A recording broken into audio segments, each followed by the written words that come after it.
para orang tua yang akan membaptiskan anaknya, saya melemparkan sebuah pertanyaan. Bapak Ibu, kenapa kok mau membaptiskan anaknya?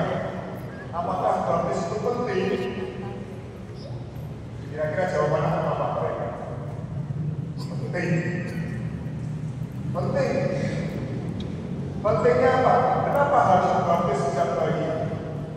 Saya menjawab, supaya mereka ini bisa menjadi anaknya Tuhan.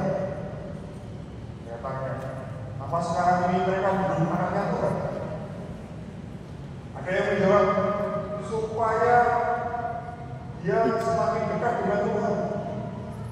Saya tanya, dekat dengan Tuhan itu tergantung orangnya. Kalau orangnya tak mau dekat, dia tidak akan dekat. Tidak tergantung dari baptis.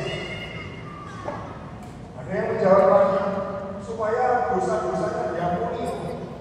Loh, ini kan anaknya masih bayi, masa sudah bisa bikin dosa? Lalu para orang itu bingung, apa jawabannya? Kami katanya penting gak sih? Penting. Itu tidak tahu apa pentingnya baptis. Saudara-saudari yang terkasih, hari ini kita merayakan pesta pembaptisan Tuhan. Tentu saja pembaptisan Yesus yang diterima Yesus berbeda dengan pembaptisan yang kita terima. Yesus memberikan dirinya dibaptis oleh Yohanes. Dalam versinya Lukas sangat singkat dikatakan. Tidak diceritakan seperti versinya Markus atau Matius. Singkat sekali yaitu bahwa Yesus berdoa setelah dibaptis. Nah, kenapa kok Yesus mau dibaptis oleh Yohanes? Para ahli kitab suci mengatakan bahwa tindakan Yesus ini untuk menegaskan, untuk mengatakan bahwa Yesus setuju dengan apa yang dilakukan Yohanes, bahwa orang itu perlu dibaptis. Dibaptis untuk apa? Untuk diampuni dosa-dosanya. Makanya kalau kita dibaptis itu 3 manfaatnya.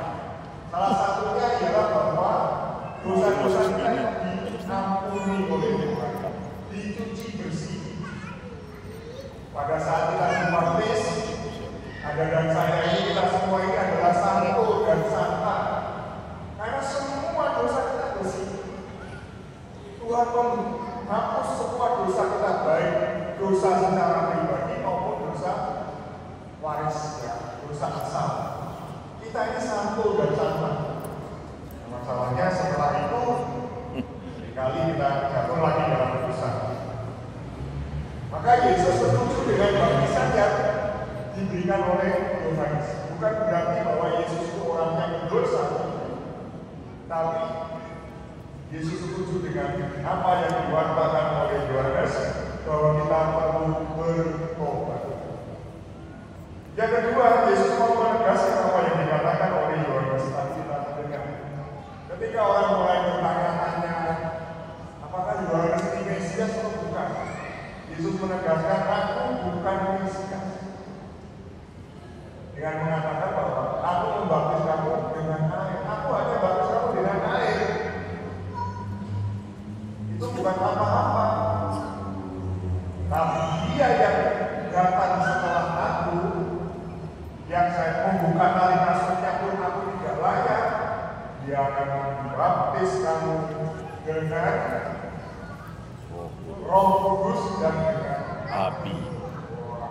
Ini penting. Jadi Yesus mau menegaskan apa yang diwartakan oleh Yohanes itu benar, bahwa baptisan yang dia berikan kepada kita itu adalah baptisan yang lebih mulia daripada baptisan yang diberikan oleh Yohanes. Baptisan Yohanes hanya baptisan pengampunan dosa. Tetapi kita yang menerima pembaptisan bukan hanya diampuni dosa-dosa, tapi kita juga diberi Roh Kudus dan kita dicuci dengan api. Apa maksudnya? Kita diberi Roh Kudus untuk dijadikan api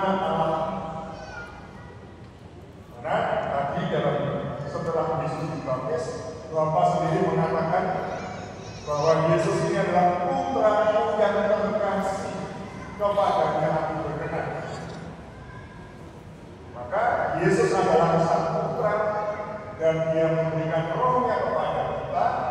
Artinya kita ini dijadikan anak-anak Allah. Ini buah yang kedua. Buah yang pertama tadi pengampunan dosa. Buah yang kedua, kita diangkat menjadi anak Allah karena kita diberi Roh Allah sendiri. Dan yang ketiga, kita dicuci dengan api. Apa artinya api? Api seringkali dipakai untuk melambangkan cinta. Jadi orang yang dibaptis itu bukan lagi menjadi hamba, tetapi menjadi anak. Dan kita disatukan dengan Allah, disatukan dengan anak-anak Allah ini dalam ikatan cinta. Maka buah yang ketiga ialah bahwa kita ini menjadi satu persekutuan jemaat atau umat. Jadi buah-buah orang yang dibaptis, pengampunan dosa, diberi Roh Kudus yang menjadikan kita anak Allah, dan kita disatukan sebagai jemaat. Inilah yang seringkali tidak kita sadari, bahwa baptisan itu sangat penting bagi kita. Bukan sekedar dikunjungi air bayunya sini selesai, terus diberi nama baru. Namanya yang lama nama kampung, sekarang misalnya diberi nama yang keren, Armo, keren. Dipanggil namanya yang lama, nama saya Armo. Kemarin saya membantu turni di Serawai. Ada pembaptisan, saya tanya, kamu nama baptisnya siapa? Aprilanto, itu bukan nama baptis. Ibunya langsung, Markus. Akhirnya setelah saya baptis, kamu sekarang dipanggil dengan Markus. Wah, dia Markus. Bukan sekedar menerima nama baru, tapi kita diingatkan dengan pesta pembaptisan Tuhan ini, bahwa Anda dan saya ini sudah diberi Roh Kudus. Anda dan saya ini sudah dicuci dengan api, supaya jiwa kita terbakar oleh kasih. Nah, ini yang seringkali tidak pernah kita praktekkan atau kita hayati dalam hidup kita. Diberi Roh Kudus dan diberi kasih. Memang stylenya orang Katolik itu tenang, anteng gitu ya. Kelihatan dari ibadah kita kan, kalau misa itu nggak rame-rame, nggak meriah, nggak tepuk tangan, nggak.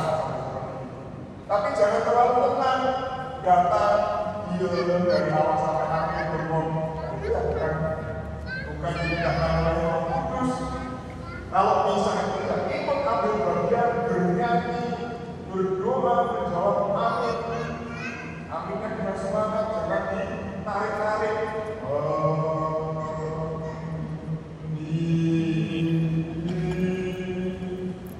Nanti selesainya misa tengah malam ikut ya, dihayati dengan penuh cinta. Hidup sehari-hari itu digerakkan oleh Roh Kudus, digerakkan oleh cinta. Itu yang paling penting. Kenapa? Karena kita sudah disatukan dengan Kristus. Nah, saudara-saudari, termasuk juga di dalamnya bagaimana hidup rumah tangga kita, terutama bapak ibu yang sudah menikah. Ini kebetulan komunitas RT hari ini bersama-sama mau mensyukuri tahun yang baru. Lalu ya akan mengadakan namanya ritual pembaharuan dengan mendengarkan, menerima masukan-masukan yang penting untuk pembaharuan rumah tangga. Saya, Bapak Ibu mungkin sudah bosan kan? Setiap kali di mimbar ini sebentar-sebentar promosi tentang MD.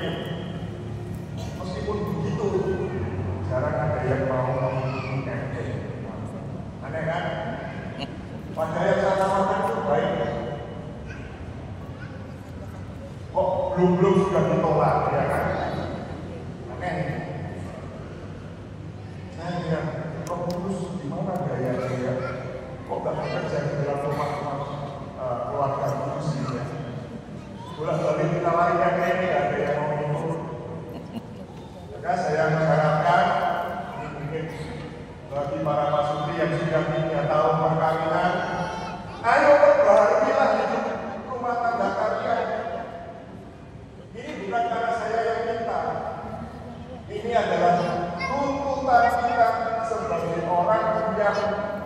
sudah dibaptis. Kalau Anda dibaptis, Anda akan terbuka kepada dorongan Roh Kudus. Kalau Anda dibaptis, Anda akan digerakkan oleh cinta, supaya cintanya semakin bertobat. Kalau tidak digerakkan, jangan-jangan yang menggerakkan kita roh Buddha. Maka ini panggilan, ini tawaran dari Allah untuk sungguh-sungguh hidup sesuai dengan baptisan kita. Sekali lagi, baptis bukan hanya dikucuri dengan air, bukan hanya mendapat nama baru, tapi Anda menerima Roh Kudus. Anda digerakkan oleh cinta Allah sendiri. Maka kalau kita itu sudah dibaptis, tidak mau bergerak, tidak mau aktif di lingkungan, tidak mau aktif di kegiatan pelayanan atau di komunitas, pokoknya seperti saya berdoa saja, misa mingguan, bahkan mungkin misalnya napas, berarti Anda tidak digerakkan. Percuma baptisan Anda menerima karunia, diberi harta yang luar biasa, tetapi Anda tidak menikmati harta. Ini seperti pepatah, ayam mati di dalam lumbung. Penuh makanan berlimpah, penuh rahmat, tetapi kita kelaparan.